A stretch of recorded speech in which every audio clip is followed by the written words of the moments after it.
Olá, meus alunos e alunas, sejam todos bem-vindos a mais uma aula aqui do nosso curso do livro de Bereshit. Hoje nós estaremos estudando sobre a arqueologia do livro. Bom, deixe-me compartilhar o PowerPoint desta aula com vocês. Aí está o PowerPoint que nós estudaremos hoje. Eu gostaria de falar um pouco com vocês sobre a arqueologia e sua importância agora no início do nosso estudo. Para isso, eu gostaria de iniciar citando Rafael Oliveira em um artigo que foi publicado nesta obra e neste livro, Arqueologia, História, Texto e Escrita, onde ele diz o seguinte: todo e qualquer exercício arqueológico que se relacione de algum modo com a Bíblia deve levar em conta que o documento que denomina a si mesmo de Palavra de Deus não carece de comprovação.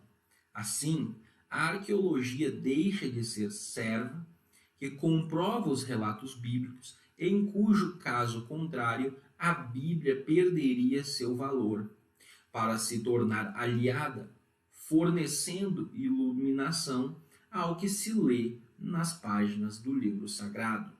Esse pensamento ele é muito importante, muito importante. Queridos, em diversos momentos nós temos os profetas dizendo: veio a mim a palavra do Senhor, ou e disse o Senhor, e assim por diante. A Bíblia, ela tem a prerrogativa de ser a palavra de Deus, certo? Em um livro que é a palavra de Deus, ele não carece de comprovação. Esse é um ponto que nós precisamos ter em mente. Então, por exemplo, quando Moisés começa a escrever Gênesis, lá no capítulo 1, versículo 1, ele diz assim: e disse Deus. E ponto. Ele não estava preocupado em provar cientificamente nada. Agora, o que acontece? Nos séculos 18 e 19, aí, com o advento do iluminismo e a alta crítica, vindo por influência do iluminismo, o método crítico histórico florescendo, o histórico crítico, começou-se a questionar diversos relatos bíblicos. Vários relatos bíblicos foram questionados e muitos questionaram a Bíblia como um todo, dizendo que, por exemplo, as narrativas do livro do Gênesis eram fictícias, que Abraão não existia e etc. Arqueólogos da época em que a arqueologia começou a ser usada agora para os estudos bíblicos, a partir da descoberta da pedra de Roseta, começam a utilizar a arqueologia porque percebem que a arqueologia ela é uma arma importante, vamos dizer assim, uma arma entre aspas, para demonstrar que o relato bíblico era, de fato, histórico. E de tal forma, então, que muitas pessoas lançaram mão da arqueologia bíblica para comprovar os relatos bíblicos. Veja, podemos até dizer que a arqueologia ela tem uma função apologética, no sentido de demonstrar que os relatos que estão na Bíblia são de fato históricos. Ela ajuda nesse sentido. Mas nós não podemos usar a arqueologia para isso, com essa finalidade, porque a Bíblia ela é a palavra de Deus, ela não precisa de comprovação. Agora, a arqueologia ela é muito, mas muito importante para nos fornecer iluminação. E eu gostaria de ilustrar isso com uma ilustração aqui.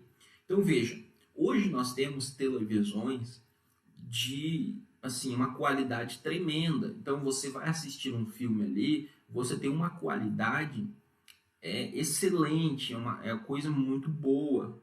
Agora imagine, há anos atrás a televisão era em preto e branco, certo? Você ia assistir em preto e branco.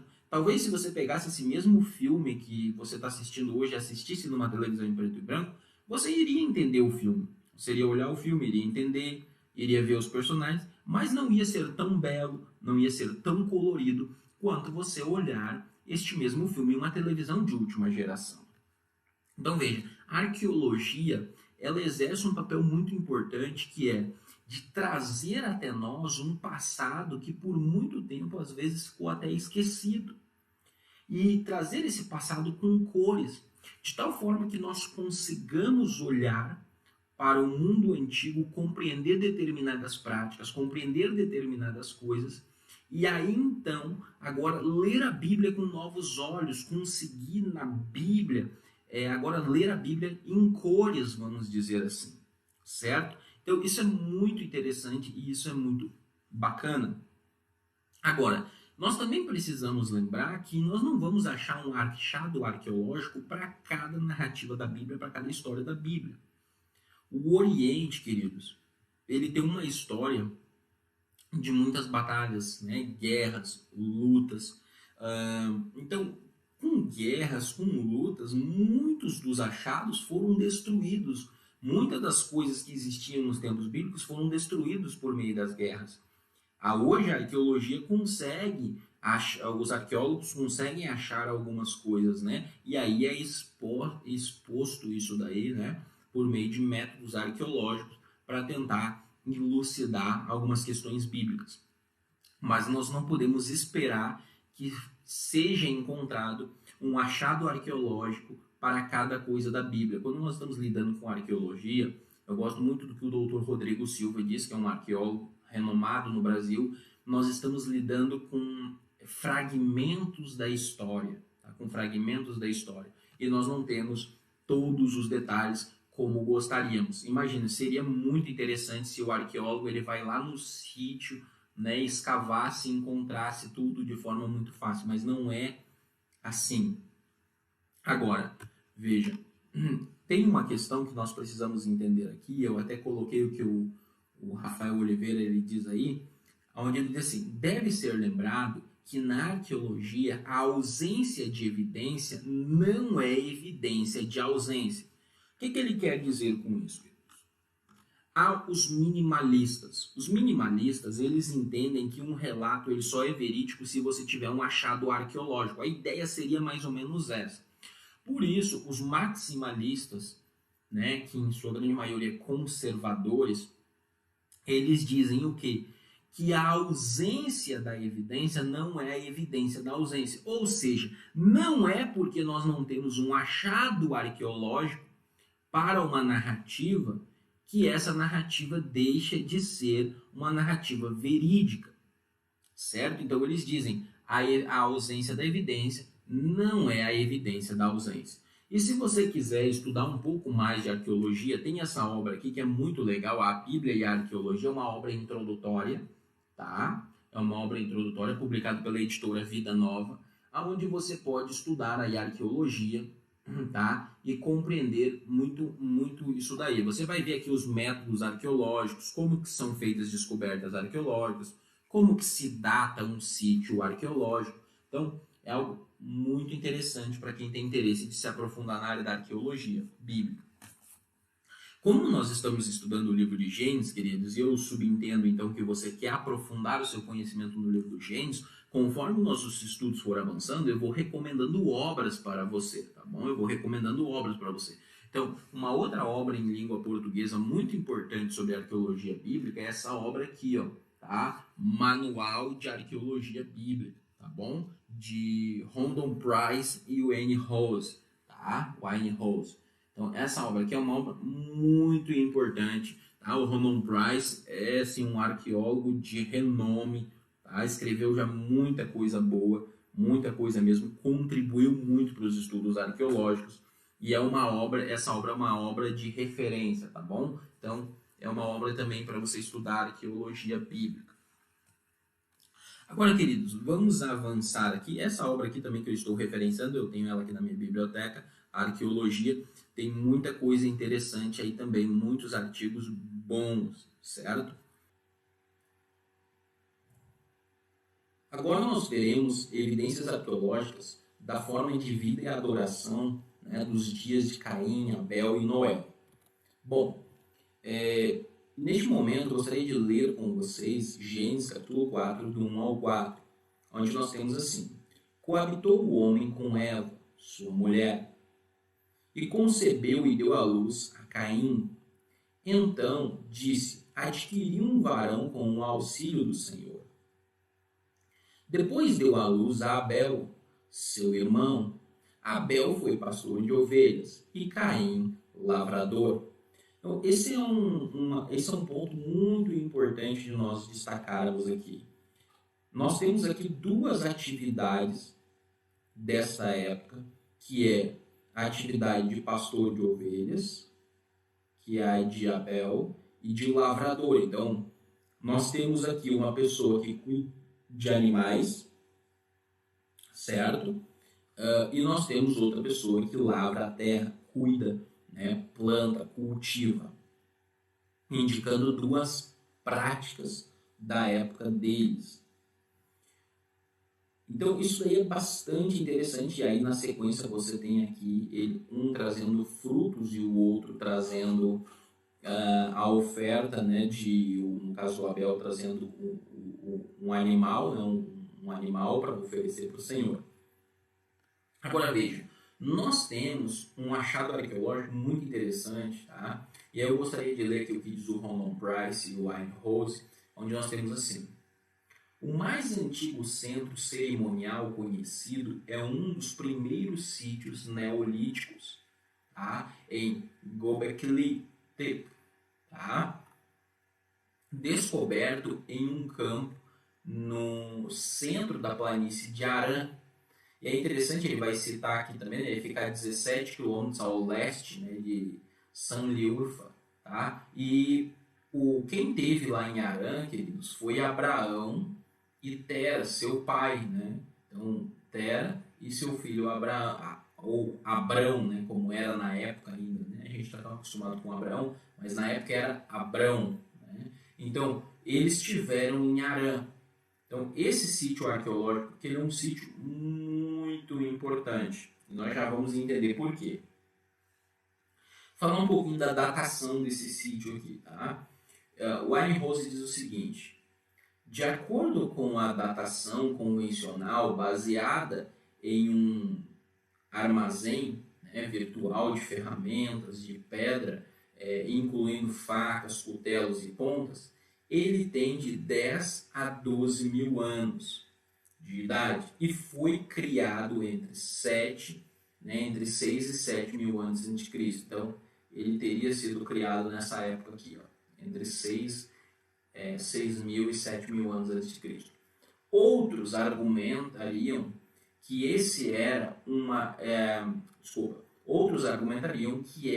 que essa era uma retomada do estilo de vida neolítico após o dilúvio. Então, o que nós estaríamos vendo aqui seria uma retomada de vida do período neolítico. O período neolítico seria antes, então nós estaríamos falando de um período antes do dilúvio. Ou seja, seria um estilo de vida, por exemplo, que Caim e Abel teriam, e que é retomado nos dias de Noé. Isso é bastante possível. Quem discute isso muito é o Andrew Hill. O Andrew Hill, ele discute bastante isso, ele escreveu uma obra sobre isso e ele discute, é bastante interessante. Tá? Aqui nós temos o sítio arqueológico, certo? Então você vê aqui algumas colunas de pedra, tá, em forma de T. Olha só, aqui, ó, coluna de pedra em forma de T. Já nós vamos nos aproximar desse sítio. Então aqui nós temos as escavações, né, nesse sítio arqueológico aí. Aqui nós temos as pedras, né, algumas pedras caídas e tudo mais. Tá? Notem aqui, ó, desenho de animais, ó, nas colunas aí. Tá? Já nós vamos ver mais isso daí. Olha só, aqui já é o sítio, já bonito, já, né, organizado já pelos arqueólogos. Nós temos aqui desenhos de animais, ó, notem, ó. Tá? Aqui nós temos o sítio coberto, né? Eles arrumando o sítio aí, dando uma olhada no sítio. Tá? E olha só, amigos, notem então nessas colunas em forma de T, né, que elas têm animais, tá? Ó. Aí os animais todos aí, tá? Muitas dessas colunas também, queridos, elas têm aqui à frente, ó, Também genitálias masculinas, né? Indicando uma sociedade patriarcal. Aqui na frente elas tinham genitálias masculinas, né? Indicando uma sociedade patriarcal. Então, esse achado é um achado arqueológico muito importante, muito importante. E isso daqui, através do estudo desse sítio, os arqueólogos eles perceberam que aqui esse pessoal eles tinham um estilo de vida que era tanto da caça quanto da agricultura. Então é muito interessante isso. Alguns discutiram se isso era um local de culto e havia sacrifícios. Isso ainda não foi definido pelos arqueólogos, ainda não se pode afirmar que era ou que não era, para longe de qualquer questionamento.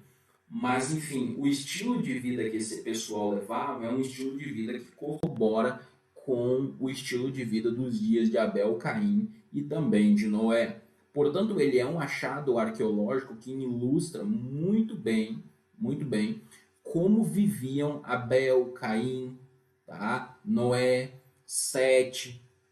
Então, é bem possível que na região ali onde eles estivessem, os descendentes de Adão, tivessem então locais como esse daí, certo? Onde você tinha as colunas ali, onde eles criavam os seus animais e tudo mais. E plantavam, evidentemente, também, tá? E aí, como eu falei, a discussão se havia adoração nesses locais aí e cerimônias de sacrifício ainda está sendo discutida, tá?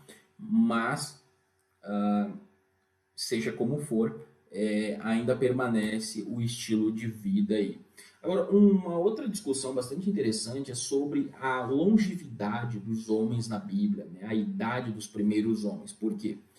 Quando você pega, por exemplo, Gênesis capítulo 5, do 3 ao 8, você tem assim: Viveu Adão 130 anos e gerou um filho, à sua semelhança, conforme a sua imagem, e lhe chamou Sete. Depois que gerou Sete, viveu Adão 800 anos e teve um filho e filhas, né? E teve filhos e filhas. Os dias todos da vida de Adão, né, foram 930 anos.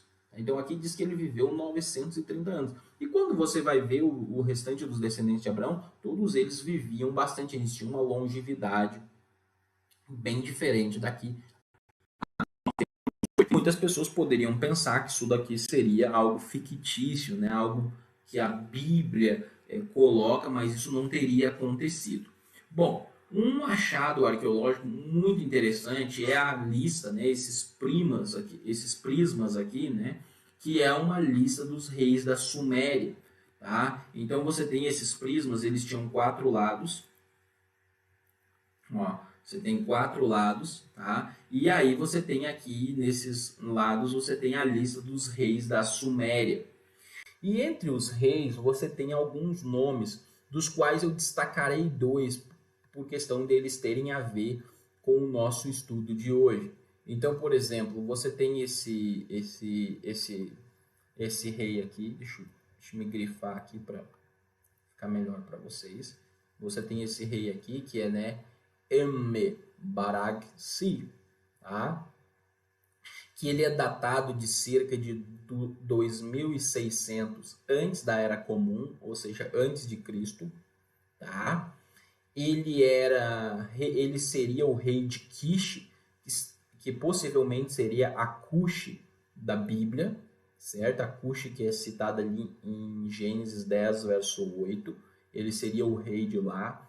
Diga-se de passagem, a vocalização aqui parece que teve alguma relação com a vocalização egípcia e com a vocalização assíria, mas em síntese seria aqui a mesma cidade, tá?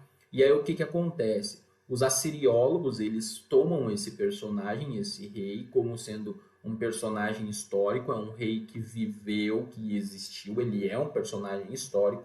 E quando você vai lá para a lista, diz que ele viveu 900 anos. Esse rei teria vivido 900 anos. Um outro nome muito importante também é H. H, ele é filho, tá, de Enbarag-Si, que então e foi seu sucessor. E é dito que Agar viveu 625 anos. Portanto, queridos, os assírios, eles compreendiam historicamente que havia uma longevidade bastante diferente da que nós temos hoje na antiguidade. Então, veja, esse é um relato histórico extra-bíblico que nos ajuda a compreender que, de fato, as pessoas viviam muitos e muitos anos, tá, naquela época. Aí, eu destaco o seguinte: tais testemunhos exibem a realidade que os sumérios tinham uma longevidade semelhante à dos personagens bíblicos. Agora, por que os homens não vivem mais tanto nos dias de hoje? Então, eu vou citar aqui alguns pontos que são elencados pelo Jacques Ducan em seu comentário do livro de Gênesis, tá? Então, o Jacques Ducan, ele elenca alguns pontos que nós vamos destacar aqui. Um ponto que ele destaca, então, é a vitalidade com a qual o homem foi dotado originalmente na criação. Isso é um ponto muito importante. O homem não foi criado para morrer, o homem foi criado para viver e viver muito. Então, a vitalidade que o homem ganhou na criação, tá, originalmente na criação, ela não se perdeu imediatamente após a queda do homem no pecado. O homem, ele tinha uma piedade e uma inteligência superior, isso é lógico, pois a mente dele estava menos corrompida, ele acabava de sair das mãos de Deus, estava menos corrompida. Então viviam mais. Esse daqui é um ponto que eu gosto muito de destacar, tá? O efeito residual da árvore da vida. Ou seja, eles passaram durante um tempo comendo da árvore da vida. E o que dava vida para eles no Jardim do Éden era a árvore da vida, porque eles não tinham vida em si mesmos. Mas eles comiam da árvore da vida, e ao comer da árvore da vida, eles viviam mais. Então veja, os efeitos da árvore da vida não abandonaram eles, não deixaram eles imediatamente após a queda. Então, durante um tempo, eles estavam sob os efeitos da árvore da vida. E aí eles viviam mais. E esse efeito foi diminuindo a tal ponto que a idade também foi diminuindo. Bom, vamos avançar então. A qualidade superior do alimento, certo? Então, nós sabemos que a forma como nós nos alimentamos é muito importante para a nossa saúde. Hoje, uma pessoa que se alimenta de forma saudável, ela pode chegar a viver 10 a 15 anos a mais do que uma pessoa que se alimenta mal. Agora, você imagina na época que os alimentos eram muito melhores do que hoje, eles tinham uma saúde muito maiores do que a nossa, por estarem saindo das mãos do Criador há pouco tempo. E um outro ponto é que a graça divina, né, não abandonou eles, e Deus também não executou ali imediatamente os seus juízos sobre eles.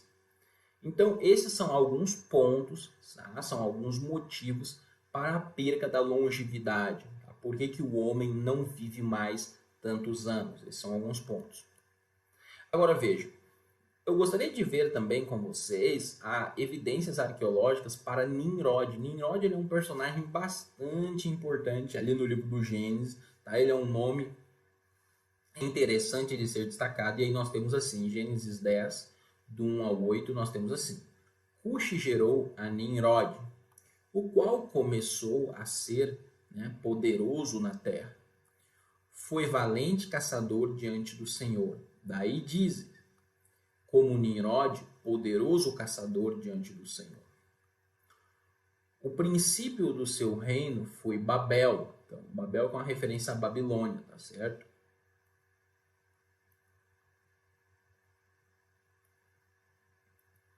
Então, o princípio do seu reino foi Babel. Erech, que é Uruk, que é uma referência a uma cidade suméria, Uruk.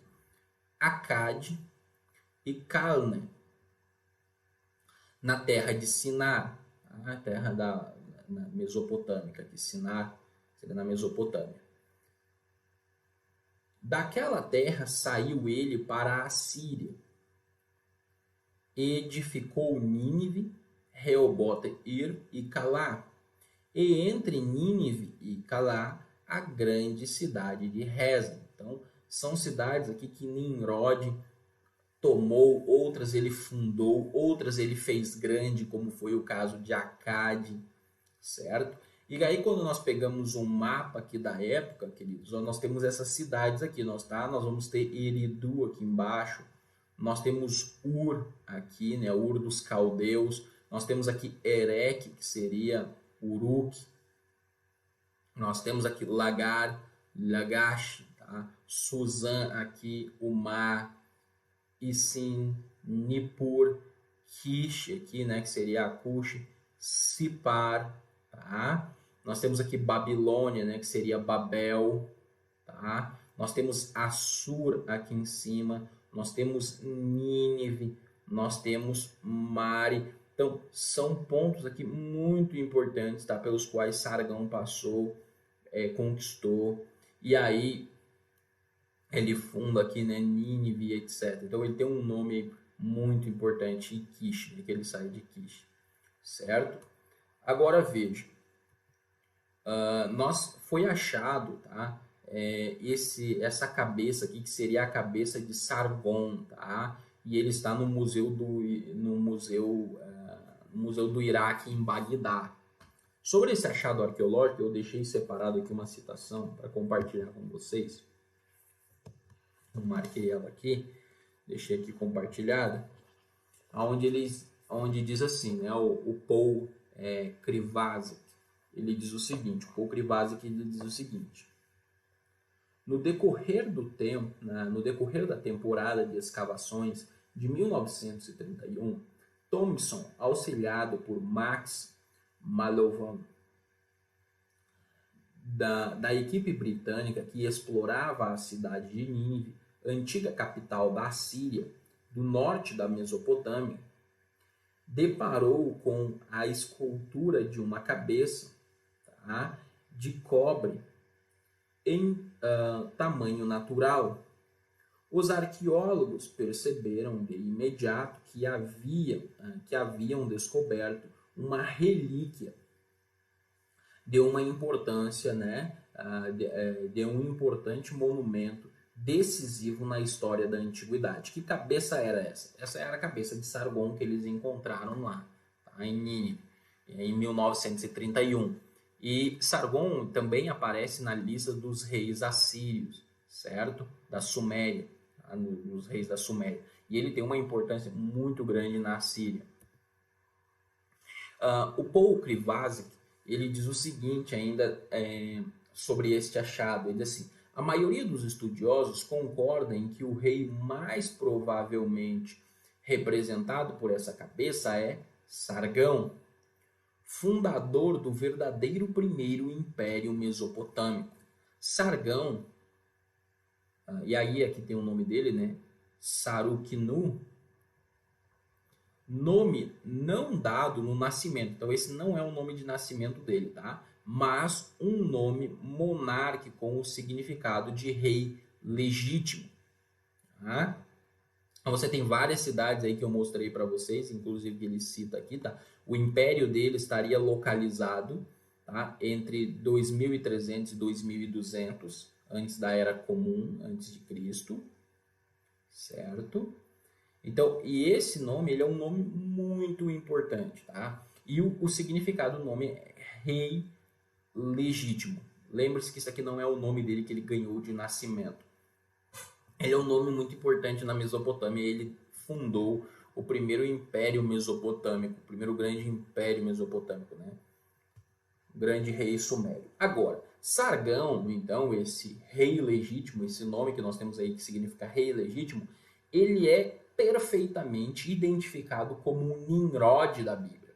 Lembre-se que na Bíblia quem conquista toda essa região que Sargão conquistou foi Nimrod, né? Então a Bíblia descreve Nimrod nos mesmos termos que a história descreve Sargão. E aí nós vamos ter alguns paralelos, né? Genealogicamente falando, tá? Tanto Nimrod quanto Sargão, eles vêm de Kish, aí, né? Cush, que seria a mesma cidade, tá? Ambos, Nimrod e Sargão, recebem o crédito por elevar a Acádia a uma posição de proeminência. Nimrod e Sargão estavam ambos nos projetos iniciais de construção na Síria. Nimrod e Sargão tiveram uma influência duradoura na Síria. Nimrod e Sargão se tornaram, né, lendários por suas conquistas militares. Então veja que esses são alguns pontos entre Sargão e Nimrod. Muitos estudiosos estão convencidos que Sargão e Nimrod são os mesmos, são o mesmo personagem, tá bom? Então a arqueologia nos fornece aí, então, mais uma vez, detalhes históricos, tá? Que se harmonizam com os detalhes bíblicos e lançam luz sobre o que a Bíblia está dizendo, tá? Inclusive, queridos, eu até coloquei ali para vocês um mapa e aí aparece, se vocês, quem quiser se aprofundar, né, no estudo da geografia das terras bíblicas, tá? Nós temos um Atlas da Sociedade Bíblica do Brasil, que é da autoria de Paul Lawrence, tá? Paul Lawrence, esse mapa é muito bom, tá? Para quem quiser estudar sobre os tempos bíblicos, tá? Ter uma ideia, mapas são muito importantes, tá? São muito importantes. Tem um outro aqui também para quem gosta de estudar sobre geografia das terras bíblicas que eu separei para indicar para vocês, que é muito bom, que é essa obra aqui, tá?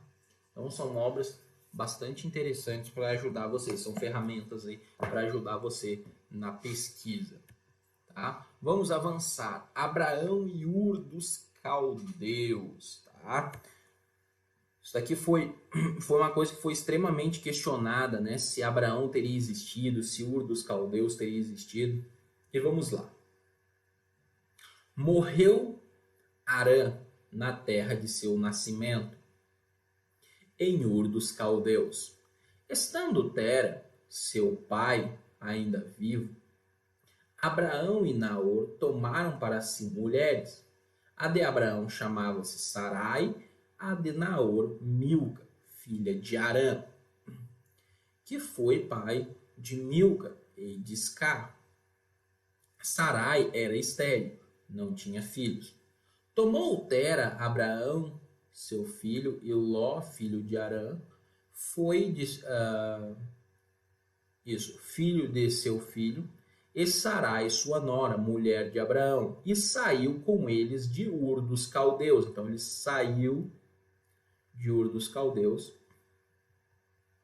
para ir à terra de Canaã. Foram até Arã, então o Tera ele vai parar em Arã, ele está indo para Canaã, mas ele para em Arã, onde ficaram. Havendo Tera vivido 205 anos, morreu em Arã. Então veja, Tera ele sai para ir para a terra de Canaã, mas ele não vai, ele fica em Arã. Então, mas eles saíram de Ur dos Caldeus. Então, quando nós pegamos o mapa aí dessa trajetória, tá? Nós vamos ter aqui, ó, tá? Ur, bem aqui embaixo, que era onde eles moravam, e eles subiram, certo? Eles foram subindo, aqui você tem o rio Eufrates, eles foram subindo, até chegar aqui em Arã, ou Padá Arã, tá? E eles chegam aqui. Se estabelecem aqui, Tera mora aqui. Abraão recebe seu chamado para ir para a terra de Canaã, certo? E ele vai descer, ó, tá? Inclusive, quando ele recebe o chamado, né, ele para no Egito, tem aquele evento dele no Egito, onde ele e a mulher escondem que são casados com medo de morrer. E aí você tem aqui alguns eventos que inclusive acontecem em Betel, né? Já mesmo com a descendência de Abraão, você tem em Siquém, quando a Diná sofre aquele abuso, você tem o Jacó em Betel, né, que ele dorme na pedra, né, e põe o nome de casa de Deus, tá? Você tem aqui também em Hebron alguns eventos com Abraão, enfim, você tem esse trajeto que eles descem, ok? Agora, foi questionado, queridos, por Theodor. Theodor era um alemão, um acadêmico liberal, e ele questionou se a história de Abraão era verdadeiramente uma história real, se aquilo tinha acontecido, né? E Ur dos Caldeus também, para ele isso daí de Ur dos Caldeus, Abraão, isso daí era um relato fictício, tá? Só que esse cidadão aqui, ó, em 1922, esse cidadão aqui, ó, Leonard Wolin, tá? Ele escavou a cidade de Ur, no sul do Iraque. Ele achou a cidade de Ur, no sul do Iraque. Tá? E aí eu até cito, quem quiser se aprofundar na história de Ur, tá? Ur e Uruk, essa obra aqui é uma obra muito interessante. Ele fala aqui muito sobre a importância de Ur. Eu até gostaria de fazer uma citação para vocês aqui, onde ele diz o seguinte, ó. Embora os sumérios continuem recebendo o segundo ou terceiro lugar, o segundo ou terceiro faturamento, né, o lugar, em comparação aos babilônicos e assírios, talvez porque eles nunca constituíram um império tão grandioso quanto os assírios, ou nunca estabeleceram uma cidade tão grande e duradoura quanto a Babilônia, eles foram o povo que forneceu o modelo de cidade no qual todos os posteriores mesopotâmicos basearam-se. Os sumérios são creditados como sendo o primeiro povo a inventar a escrita e construir bibliotecas, cidades e escolas na Mesopotâmia. Então, esse é um ponto muito interessante, que ele diz assim, olha, os sumérios eles acabam sendo deixados de lado, não sendo tão lembrados, porque eles não construíram grandes cidades. E um dos motivos, na verdade, disso não ter acontecido é porque eles usavam tijolo de barro na época, né? E tijolo de barro destrói-se de forma muito mais fácil, ao contrário de outros impérios que construíram com pedra, como no caso do Egito, tá? Construíram com pedra que está lá em pé até hoje.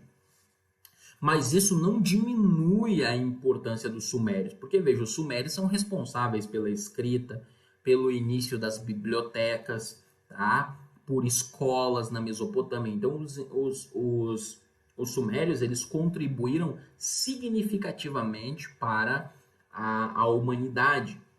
Agora, um outro ponto muito interessante, após citar essa passagem aí de Gênesis, capítulo 11, que eu acabei de ler com vocês, é dito assim: esta passagem relata alguns aspectos interessantes e importantes de Ur, relativo tanto a seu significado entre os povos não sumérios, quanto à sua localização no Antigo Oriente Próximo.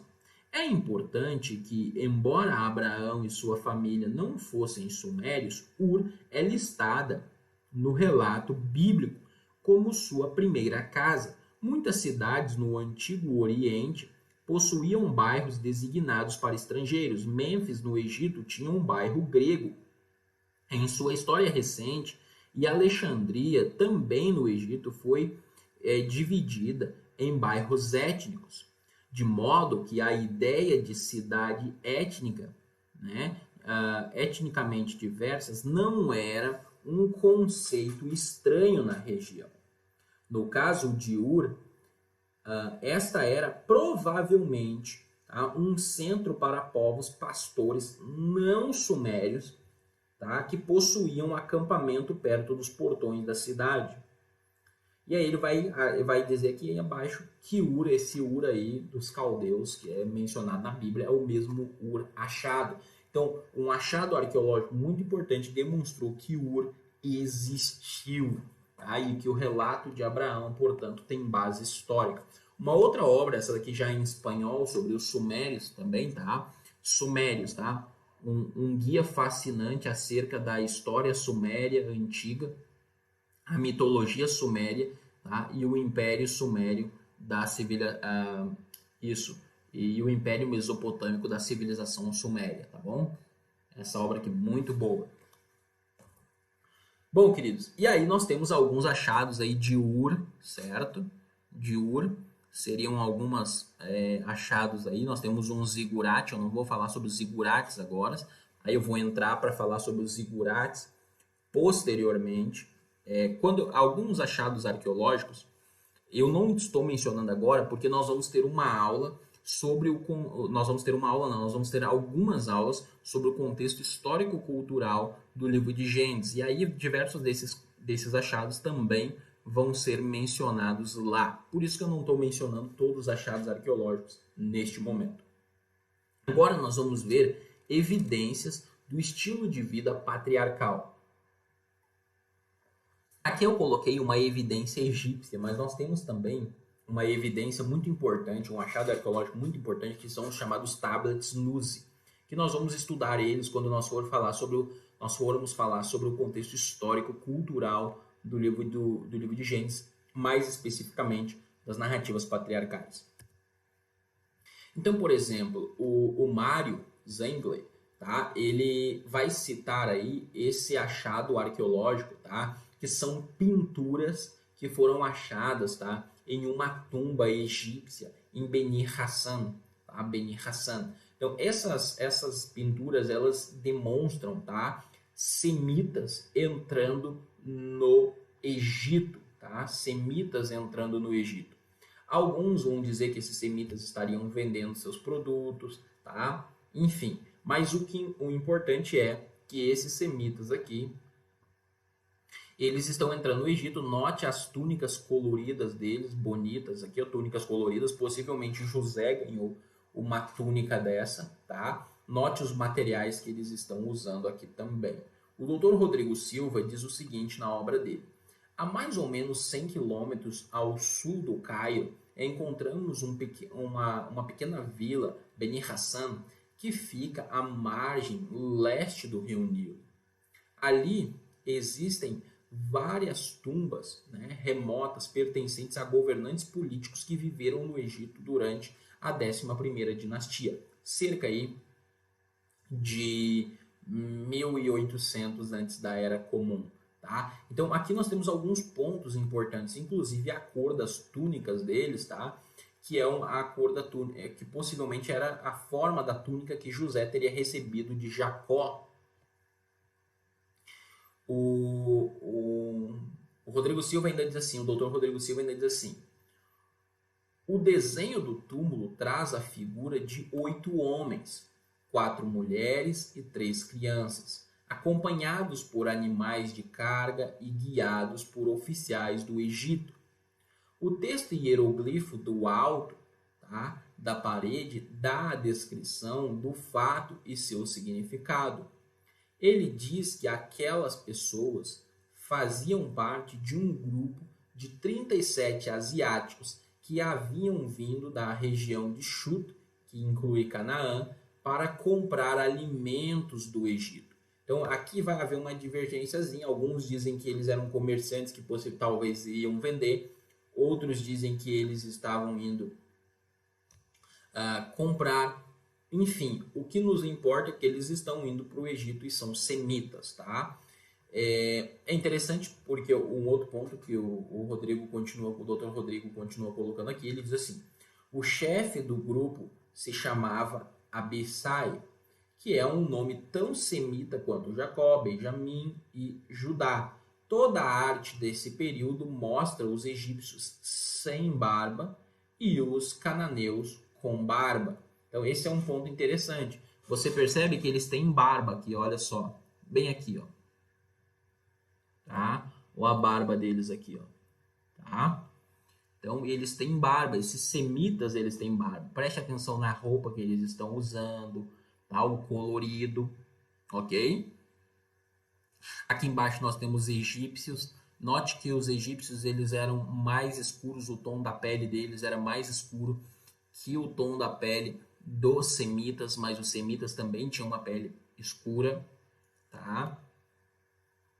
Então aí vai, ó, o semita de barba, aí, ó, cabelo preto, tá bom?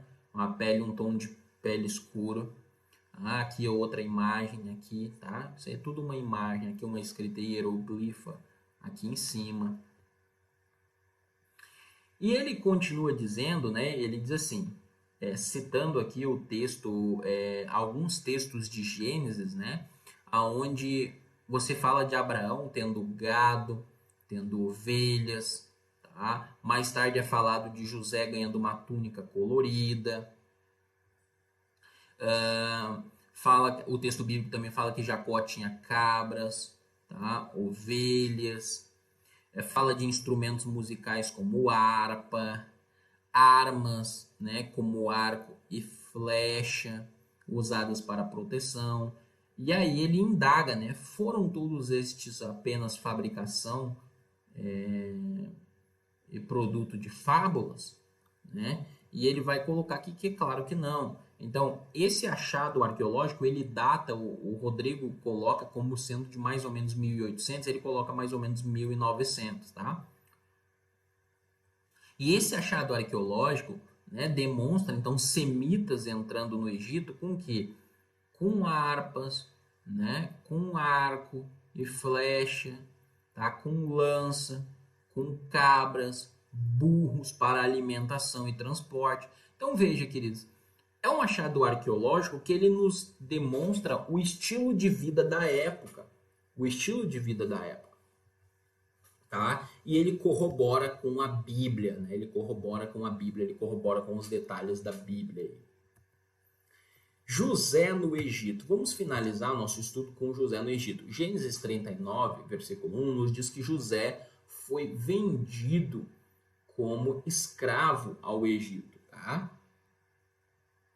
E aí, queridos, quando nós vamos ver ali, né, para aquelas túnicas que eles estavam usando, o Dr. Rodrigo muito bem menciona que a vestimenta de José poderia ser uma vestimenta ornamental usada por sacerdotes, tá? E divindades do Antigo Oriente. Então, quando o Jacó dá aquela vestimenta para o José, aquela vestimenta ela é muito importante. E por isso os irmãos ficaram com inveja de José, porque José tinha se destacado. Agora, o interessante é que o nome que a túnica, essas túnicas recebem em acadiano é Kutinu Pichanu, em acadiano. Agora, em hebraico, elas receberam lá no livro de Gênesis Kenot, Passin. Veja que é muito similar os nomes, muito similar. Então é bem possível que José teria recebido uma túnica dessas, destacando então sua soberania diante dos irmãos. Né? O Jacó quis fazer isso, destacar sua soberania diante dos irmãos, e os irmãos não gostaram muito de José, ficaram com inveja e venderam José. Agora, dentro desse contexto de vender a José, é muito interessante também que quando você percebe que na época em que José viveu, que o texto localiza José na história, e é dito que José foi vendido por 20 moedas de prata. E aqui é importante esclarecer uma coisa. As traduções para a língua portuguesa colocam moedas, mas naquela época não existia moeda ainda, tá bom? Naquela época não existia dinheiro. Dinheiro é algo do 7º século, tá? Da Era Comum. Não existia dinheiro na época dos patriarcas. Eles cambiavam, eram metais, eles faziam um negócio, era com metais, então ciclos, pesos. Então era 20 aí ciclos, tá? Ou pesos, tá? Que eram metais de prata, aí, então eles negociavam. E nessa época, então, um escravo para o Egito custava 20 ciclos. Mais tarde, um escravo passou a valer 30 ciclos e depois 50. Né? 50 moedas. Isso é muito interessante. Por quê? Porque isso indica que José ele é localizado na história do Egito exatamente, e isso corrobora com José dentro do Egito aí, e com o momento histórico que ele é colocado. Isso daí é muito interessante de ser mencionado.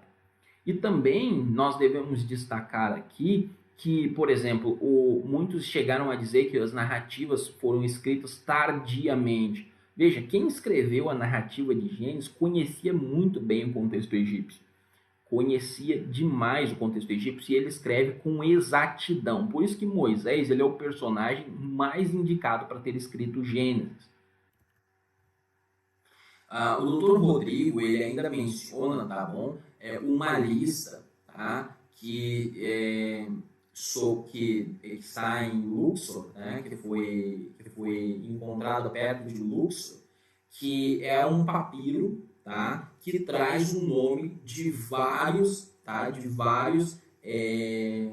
servos, né, vários servos de senhores egípcios, onde entre eles estavam vários semitas. Tá? Haviam vários semitas que tinham sido vendidos à semelhança de José. Então, há listas de escravos do Egito também indicam que haviam escravos semitas trabalhando no Egito. Que aí José estaria enquadrado nisso daí, que é também muito interessante. Agora, uma mesma lista aí achada em Luxor, né? Luxor está no museu, ela foi escrita também, e aí ali você tinha o registro de criminosos em Tebas, tá? E a lista extremamente organizada por nome, sexo, crime, sentença e etc. Então, uma lista extremamente organizada. E isso daí é muito interessante, por quê? Porque demonstra que as prisões do Egito eram organizadas nessa época. Isso bate com o relato de Gênesis, capítulo 39, tá? 37, capítulo 39, tá? Quando José é colocado na prisão, ele é colocado para cuidar da prisão, porque ele é um camarada organizado ali, e o carcereiro vê que Deus estava com ele. Então, isso também corrobora com a narrativa de José. Então, queridos, o que eu gostaria de deixar com vocês nesse estudo? É que quando nós olhamos para a arqueologia, nós percebemos que as narrativas bíblicas elas estão em harmonia com um contexto histórico, e esses achados arqueológicos eles nos demonstram isso.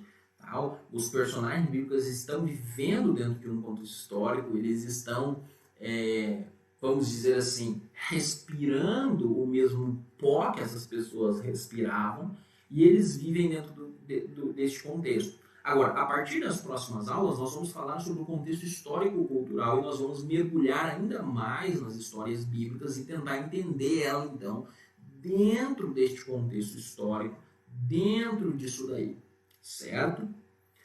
Eu gostaria, então, de convidar você a estudar, rever essa aula, certo? Para que você tivesse essas informações em mente, muito bem clara na sua mente, para que você pudesse aproveitar o máximo possível, leia e releia os PowerPoints, certo? Anote as informações importantes e até a nossa próxima aula. Leia e